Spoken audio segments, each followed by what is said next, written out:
Good evening. Ay, yes, good evening. Good afternoon from Sydney, Australia. O, di ba? We have an Australian here. Afternoon. Good evening. We have Australianong pango. Oh, I have a very good experience here. For some reason, the people here are slim. I was like, wow. People are what?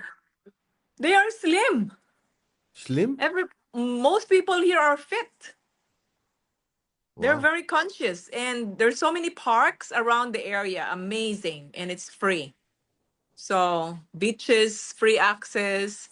So I think that's why, um, Australia, Sydney, and Melbourne, I think, are voted one of the top five best countries to live.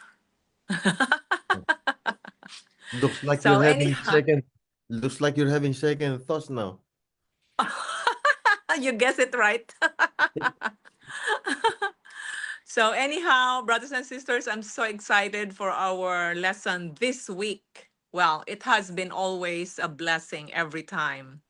And we praise God for leading us to this lesson, the compelling love of God, which is actually the study on the righteousness of Christ alone.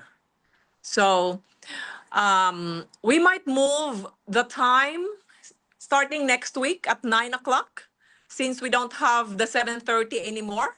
So we can have a longer study because remember this our prayer session for 9:30 is a Bible study, not a devotional. We're so used to having a devotional, so you know 30 minutes for me is like, we just started and it's already over. So I hope everyone, if you can please give some feedback, if you're okay with the extension of, say, 45 minutes coverage for our session starting next week, and we start at 9 o'clock. Some are requesting 8 o'clock, so I don't know. Maybe 9 o'clock is fine. I'm not sure. Please give me your feedbacks, okay? So tonight we have Brother Piper. I requested him. I'm glad he's available, and also Brother Epi and Sister Johan Verake, because we have like a deeper study to do in tonight's topic, tomorrow, and for Thursday. So Brother Epi, Brother Piper, please take over. Thank you. Thank you, Sister Australian.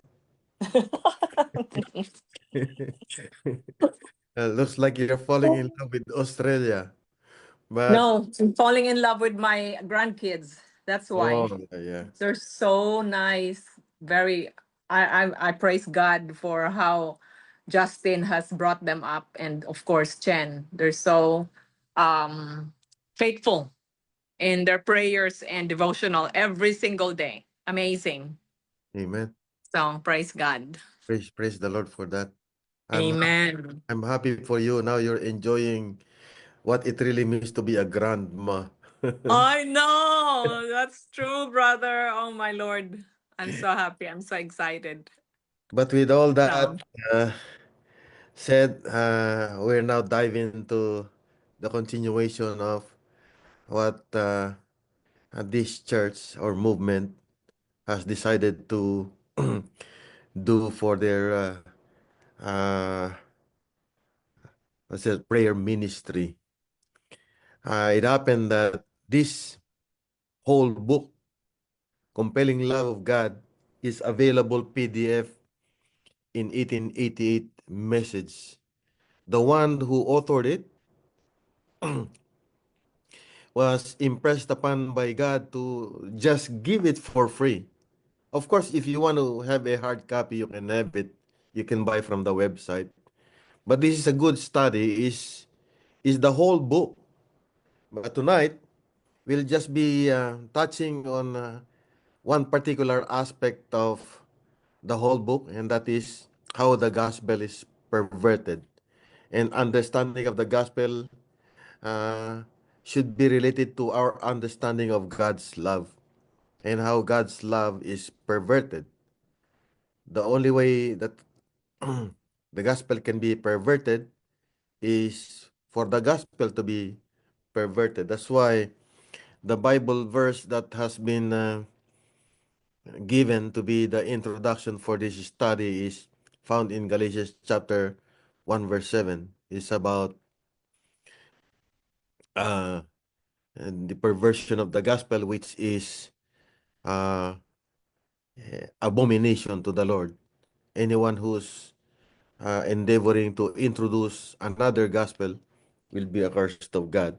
But before we continue, allow me to lead you for an opening prayer. Loving Father, we thank you that once again we have this rare opportunity to dig deeply into your word, to understand more about your beauty, your character, dear Father, which we long to have, which, according to your redemptive uh, plans, was for us to be restored back to the same spotless image wherewith you have created our first parents. So, dear Father, for a brief study we're going to have, allow us to just learn to appreciate more and more about your everlasting gospel, which is your love. Thank you for answering our prayers. We humbly ask in Jesus' name.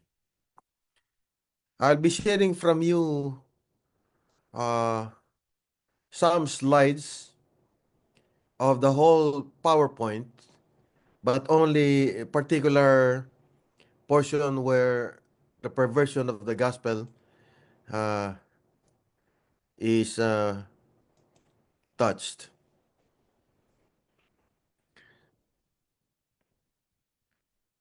It's actually a continuation of part of the whole book, how God's love is perverted. And here we have Eros was considered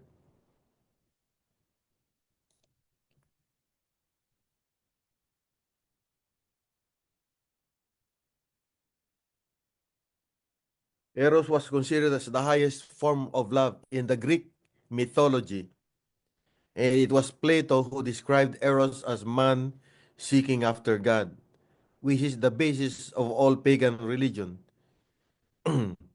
Fathers wanted to substitute agape for Eros, and this great battle began in church history between Eros and agape. It was Augustine, the great church father, who fixed the issue. But in doing so, he synthesized the concept of Eros and agape and produced a new one, which is the word caritas in Greek. In English, we have this word in charity. And you can find this word charity used in the whole chapter of 1 Corinthians 13. I still have in my memory committed a big portion of this chapter. And Satan managed to pervert the gospel. Even our Bible, the King James Version, you will find the word charity. So just take note of that, my dear beloved brothers and sisters. Charity is not agape. It's a synthesized word uh, uh, uh, between or a combination of eros and agape.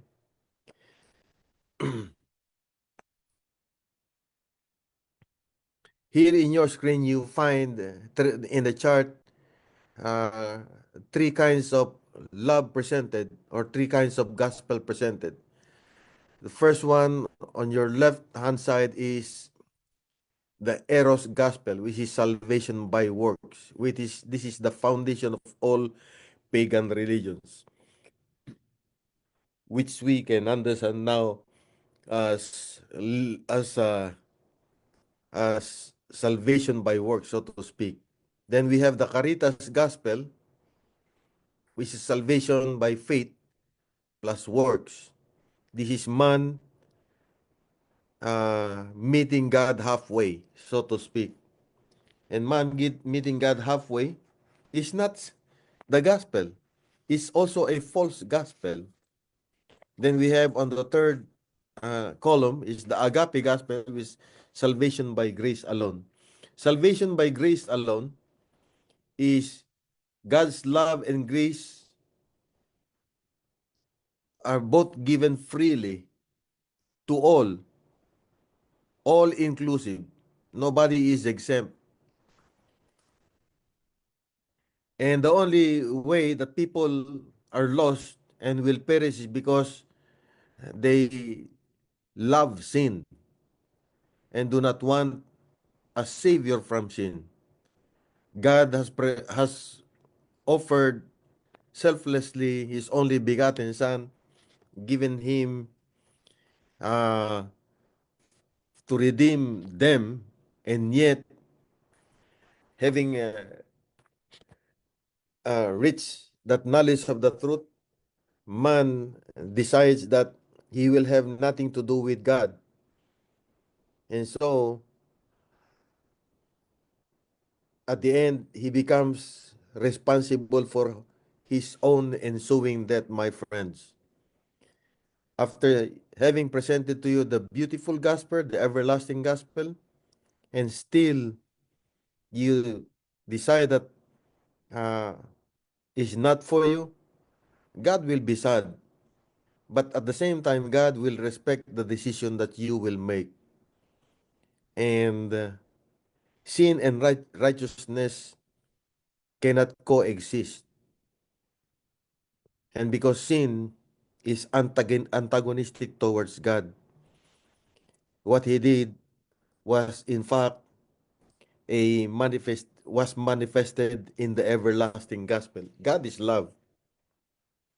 And it was unthinkable for him that man will remain dead forever. So that we have these Bible verses like Ephesians chapter 2, verses 4 to 6, going to verses 8 to 9 and then 10. But God, let's start with Ephesians chapter 2, verse 1. Ephesians chapter 2, verse 1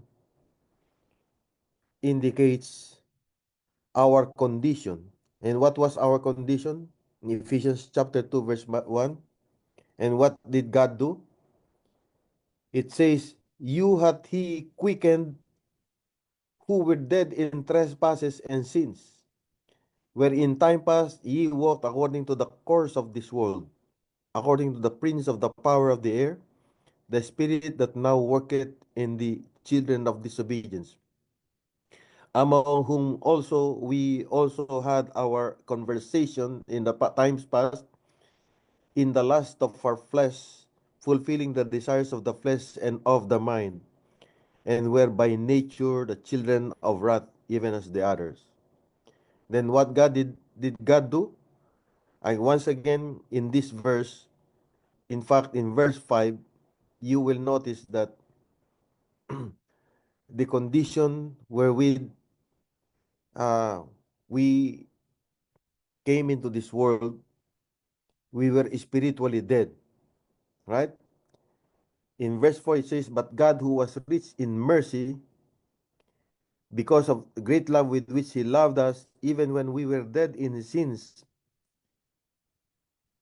yet he quickened us together with Christ. This is the first time together with Christ surfaces. And then enclosed in parentheses the word by grace ye are saved. And hath raised us up together and made us sit together in heavenly places in Christ Jesus, that in the ages to come he might show the exceeding riches of his grace in his kindness toward us through Christ Jesus.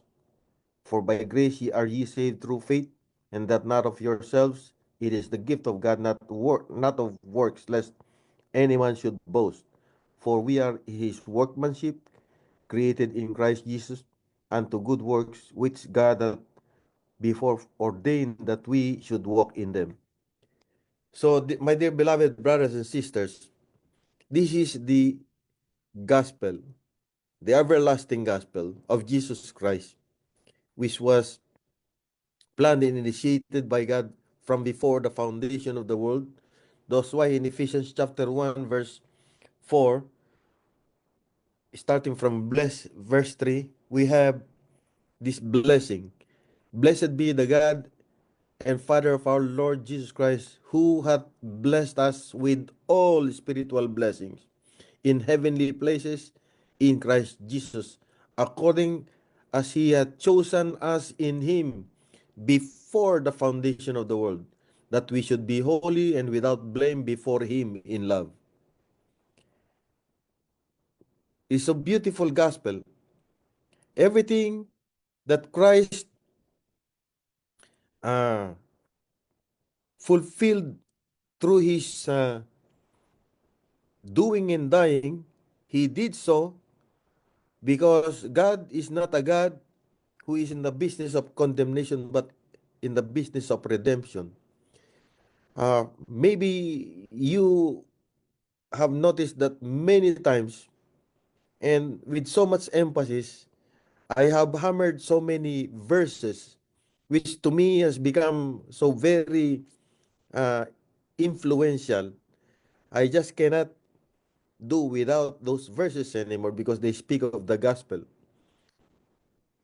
It was the Holy Spirit who allowed me to commit to memory these verses, which um, He made it easy for me to present the gospel as I have plainly understood it. The everlasting gospel of Jesus Christ, his miraculous birth, his perfect life, his sacrificial death, and his glorious resurrection.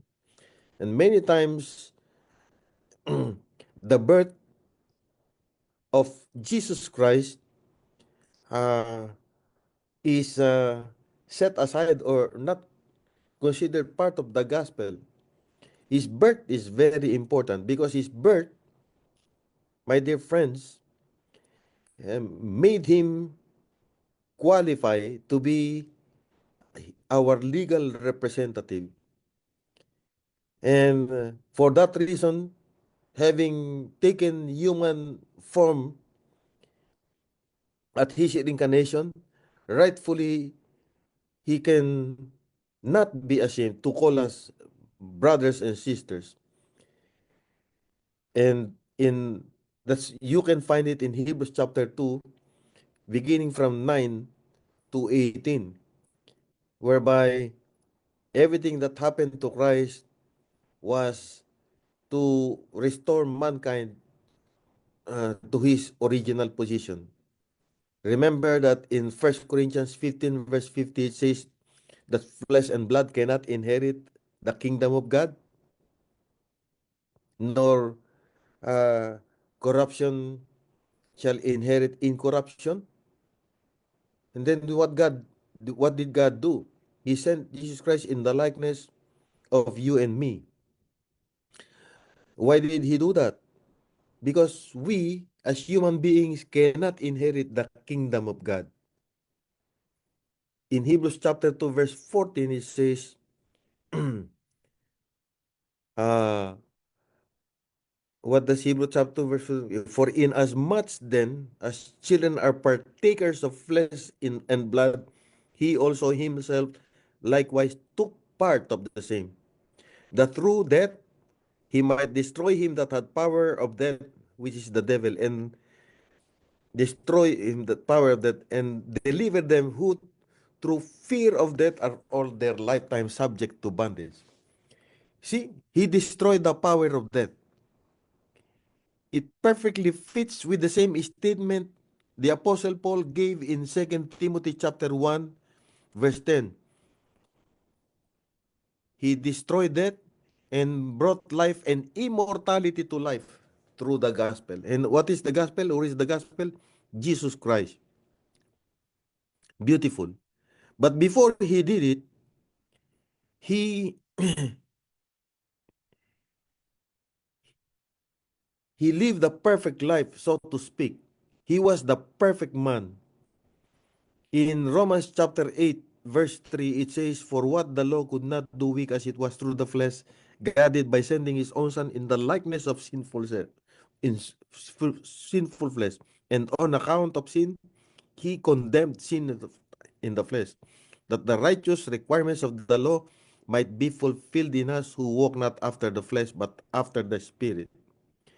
This comes every now and then. Many times we come into an understanding of this concept of being born again as something which we by nature have something to contribute. We are to be born again by our choice. Our being born again is not our choice. Yes, eventually we realize that there is a response that we need to undertake. The being born again cannot be done by a dead man, my friend. How can you be born again if you were dead? Therefore, the being born again experience or being born again transaction is the work of God through the Holy Spirit, which I already gave you the experience, gave you the scripture a while ago. While we were dead in our transgressions and sin, He made us alive together with Christ. And He not only made us alive, He also uh, raised us up together in Christ Jesus. When did He raise us up? At His resurrection. And then He also mm, took us up in heavenly places in Christ Jesus. Where Jesus Christ is right now, there we are in Him. And then remember that uh, everything that happened to Christ, His holy history, reversed our condition from that of condemnation to that of justification. So, my dear beloved brothers and sisters, these are uh, the two descriptions or two contrasting characteristics of human eros love and God's agape love. Human eros love is conditional. It depends on beauty or goodness, whereas God's agape love is unconditional. It is uncaused. It is spontaneous, is independent of our beauty and goodness. It will continue to love no matter how, for instance, when we have learned to love our partners, our wife, or your wife having learned to love your husband, when we get old, we become really one. The principle of two becoming one stands in the length of time. We have learned to love unconditionally. We get old. Now we have wrinkled skin. And still, uh, our desire to be with one another continues uh, we continue to nurture. But of course, this still a love which uh, sometimes can be mistaken as already agape love. Agape love um, is uncaused. It will still love even when someone, when the subject of that love, for instance, we human beings, when I hurt you, I don't love you anymore. But God, who is the offended party, continues to love us in spite of us. Human love eros love is changeable. It fluctuates. It is unreliable. Whereas God's agape love is unchangeable. It's everlasting. It never fails. We have Jeremiah 31 verse 3. I have loved you with kind of love, everlasting love. And in loving kindness, I have drawn you. 1 Corinthians 13 verse 8. Love suffers long and is kind. And the whole chapter, 1 Corinthians 13. That's how the Apostle Paul described it. He described Romans chapter 8, 35 to 39. And this is the unconditional love of God. This is how Paul was used by God to explain through the Spirit the depths of God's love. And yet, at the end, having run short of words to describe God's love and God's gift for mankind, all that he can say is in 2 Corinthians 9:15 is just to be thankful to God. He said, thank God for his indescribable gift. So agape love, no matter how much uh, descriptions you can make about agape love, you will come short of describing it. And yet, you can speak with Paul to just be thankful to God for his indescribable, unconditional love. Human love is self-seeking, is egocentric, is selfish, while uh, agape love is self-sacrificing. And it produces the followers of Christ who would no longer love themselves, even unto the point of death. Remember Revelation chapter 12, verse 1? I think this should be added here in self-sacrificing. They follow the Lamb wherever he goes. And they love not their lives even unto the point of death. Uh, I think we will conclude here because our time, as Sister Eda has uh, said a while ago, is limited only. Whatever it is that we have finished tonight, I hope that we have a clearer understanding. If I am not able to articulate uh, the love of God in better way, pardon me, but I believe that as the Lord through the Holy Spirit allows it, uh, we have a glimpse of the compelling love of God tonight. That the perverted gospel is a gospel that's an abomination to the Lord, yet the everlasting love of God will remain changeless. It will be the same yesterday, today, and forever. With that said, Amen, brother. amen. Thank you so much. Oh my Lord.